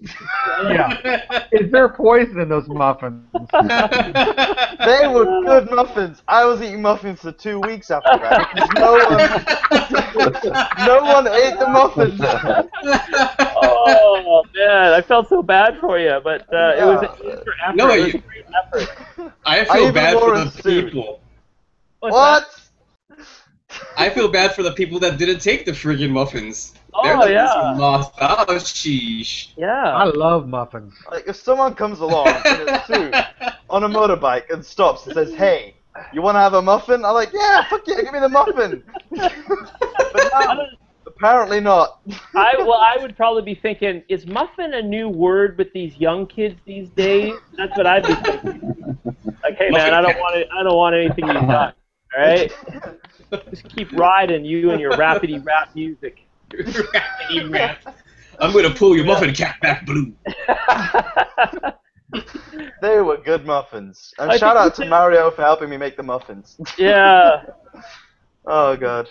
I'm gonna cap you with a muffin cap. Yeah, that was so good. Yeah, good stuff. Well, I think we'll be wrapping her up here on that muffin note. So. And on that bombshell. No, it was good. That was good visit. So, sorry Rex for coming in on the last 15 minutes, but at least you got in. Yeah, worth a shot, right? Yeah, and we were your first. Yeah. So. I missed all the good conversations. Well, the good thing is you can go back and you can watch it later on. Once we hit stop, it'll load up on YouTube and you'll see what you missed. But so hey, thanks Jan, thanks Kurt, keeping Kurt up. He didn't sleep very well last night with his 110-degree bedroom. 107. 107. Sorry. Good ear. Good ear. Doesn't brain damage occur in your mind, like when you have a fever, like at 104, 105? Isn't that a bad thing for you to be sleeping in that sort of temperature? I have so much brain damage already that it's probably... All right. Well, I'm not going to get in your way. So thank you, Mr. Ryan, for stopping by, Mr. Nestnet Productions. Thank you, Kim. And Rex, again, thanks for dropping in. And I think we will call this a wrap. Everybody have a good ride if you're out there. All right. Nice to get you know you guys. Yeah. Good talking to you. Let's do it in 3, 2, 1, 2, 1. Ooh.